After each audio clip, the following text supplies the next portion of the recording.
লাল দুর্গ এলাকা ছিল, তার মানে এই না যে 18 বছরের ছেলে 40 বছর হয়ে গেলেও আমি 18 বছরের শক্তি দেখাবো, তার মানে এই না। ছিল, আমরা নিজেরাই সিপিএম করতাম, কিন্তু এখন আর করছি না।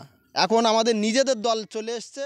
এখন ভাঙড়ের মাটি আইএসএফের মাটি, যাদবপুর আইএসএফ জিতছে, আগামী দিন লোকসভা ভোট আইএসএফ জিতছে। বলবো না যে আমরা নোবলে গোল দিচ্ছি কি নোবলে ছক্কা মারছি, এসব কথাবার্তা আমরা বলছি না। মানুষ যদি আমাদেরকে চায়, মানুষ আমরা জিতবো। করছেন যে ভাঙড়ের মাটি লাল দুর্গ এলাকা, তার মানে সিপিএমরা কি বোঝাতে চাইছে? ছিল, লাল দুর্গ এলাকা ছিল, তার মানে এই না যে 18 বছরের ছেলে 40 বছর হয়ে গেলেও আমি 18 বছরের শক্তি দেখাবো, তার মানে এই না। ছিল, আমরা নিজেরাই সিপিএম করতাম, কিন্তু এখন আর করছি না। এখন আমাদের নিজেদের দল চলে এসছে, আইএসএফ দল, ইন্ডিয়ান সেকুলার ফ্রন্ট, জনগণের দল, সাধারণ মানুষের দল, গরিবের দল, অসহায়ের দল, গরিব মানুষের দল। তাই আমরা এখন আইএসএফের সঙ্গে আছি। আগামী দিন ভাঙড় না, পুরো বাংলা জুড়ে আইএসএফের সঙ্গে মানুষ আসবে। যে সিপিএমে ছিল বলে সিপিএমে থাকবে, কংগ্রেসের ছিল বলে কংগ্রেসের থাকবে। সিপিএমের আগে তো কংগ্রেস ছিল, কংগ্রেস কি এখন আছে? তারপরে সিপিএম এসছে, তারপরে টিএমসি এসছে, এখন আইএসএফ এসছে। তার মানে যে এই না যে সিপিএমে ছিল বলে আমাদের জনগণের টিকি বাধা আছে, সিপিএম করতে হবে, কংগ্রেস করতে হবে, টিএমসি করতে হবে। জনগণ দেশের হয়ে, দশের হয়ে, জনগণের হয়ে যে কাজ করবে, জনগণ তার সঙ্গে আছি, আমরা তার সঙ্গে আছি। এখন আইএসএফ দেশের পাশে আছে, জনগণের পাশে আছে, দেশ কিভাবে এগিয়ে যাবে তার পাশে আছে। আমরা জনগণ, আমরা আইএসএফের পাশে এখন আছি। সিপিএম ছিল, এখন আর নেই। এখন ভাঙড়ের মাটি আইএসএফের মাটি, যাদবপুর আইএসএফ জিতছে, আগামী দিন লোকসভা ভোট আইএসএফ জিতছে। সিপিএমরা দাবি করছে, সিপিএমের যিনি প্রার্থী হয়েছেন সৃজন ভট্টাচার্য, তিনি বলছেন, প্রকাশ্য চ্যালেঞ্জ করে বলছেন, যাদবপুর এবার নো বলে গোল দেবো, আইএসএফ কোনো টেক খাবে না সেখানে। বলতে পারে, তিনি একটা প্রার্থী, তিনি বলতে পারেন। আমরা আইএসএফরা ওইরকম বলছি না। মানুষ যদি আমাকে যদি আইএসএফকে যদি চুজ করে, মানুষ যদি আইএসএফকে ভোট দেয়, আইএসএফ আগামী দিন লোকসভায় জিতবে, দিল্লি অ্যাসেম্বলিতে সেখানে যাবে। আর ওইরকমভাবে যে আমরা জিতে যাচ্ছি, আগে থেকে যে জিতে যাচ্ছে, মানুষ যদি আমাদেরকে চায়, মানুষ সুযোগ দেবে।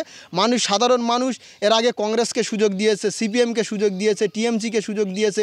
একটা বার আইএসএফকে সুযোগ দিয়ে দেখুক। তারপরে আইএসএফ যদি সাধারণ মানুষের হয়ে যদি কাজ না করতে পারে, আবার আইএসএফকেও তাড়িয়ে দেবে। সেটা সাধারণ জনগণ, মানুষ তয় করবে, মানুষ সিদ্ধান্ত নেবে যে আইএসএফ আগামী দিন আসবে কি আসবে না। ওরকম আমরা আগে থেকে বলবো না যে আমরা নোবলে গোল দিচ্ছি কি নোবলে ছক্কা মারছি, এসব কথাবার্তা আমরা বলছি না। মানুষ যদি আমাদেরকে চায়, মানুষ আমরা জিতবো। কি বলবেন, ভাঙড়ের দাপটে নেতা আরাবুল ইসলাম, তিনি এখনো জেলে আছে, কিন্তু আরাবুল ইসলাম জেলে থাকার মানে শর্তে কি যে আইএসএফ এর একটা ভালো ফল হবে ভাঙড় বিধানসভার মাটিতে? কি বলবেন? তাই না, আরাবুল সাহেব জেলে আছে বলে আইএসএফের ফল ভালো হবে এটা আমরা বলছি না। আরাবুল সাহেব তো পঞ্চায়েত ভোটেও তো ছিল, বিধানসভায়ও তো ছিল, আমরা তো ফল করেছি। যে আরাবুল সাহেব জেলে আছে বলে আমরা ফল ভালো করবো এটা না। আরাবুল সাহেব কেন, যিনিই থাকুক না কেন, আমাদের কোনো যায় আসে না। আমাদের আইএসএফ দল মানুষের জন্য লড়াই করছে, মানুষের পাশে আছে, মানুষ আইএসএফের পাশে আছে। কোন আরাবুল সাহেব আছে কি নাই, কোন সাহেব আছে, ওসব আমরা দেখতে চাই না। ওসবেতে বিশ্বাসীও না যে এই গুন্ডা আছে, এই মোস্তান আছে। ও সব মোস্তান দেশের আইনের কাছে সব হার মেনে যাবে। যেভাবে আমাদের আইন প্রশাসন কাজ করছে, আমরা আইনের উপরে আস্থা রাখি, এখনও রেখেছি।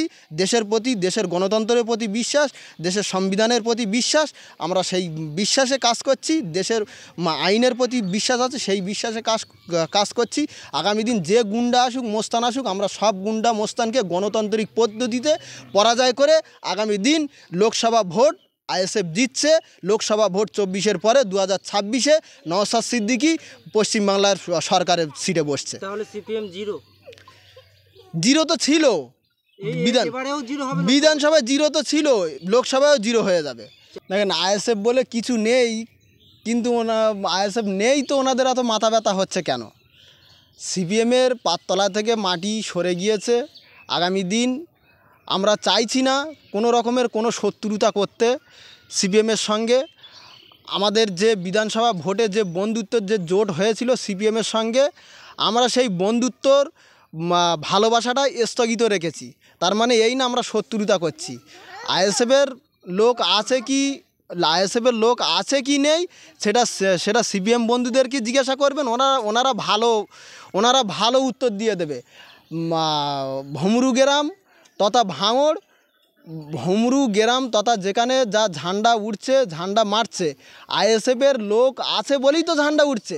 আইএসএফের লোক নেই, না থাকলে ঝান্ডাগুলো মারছে কারা?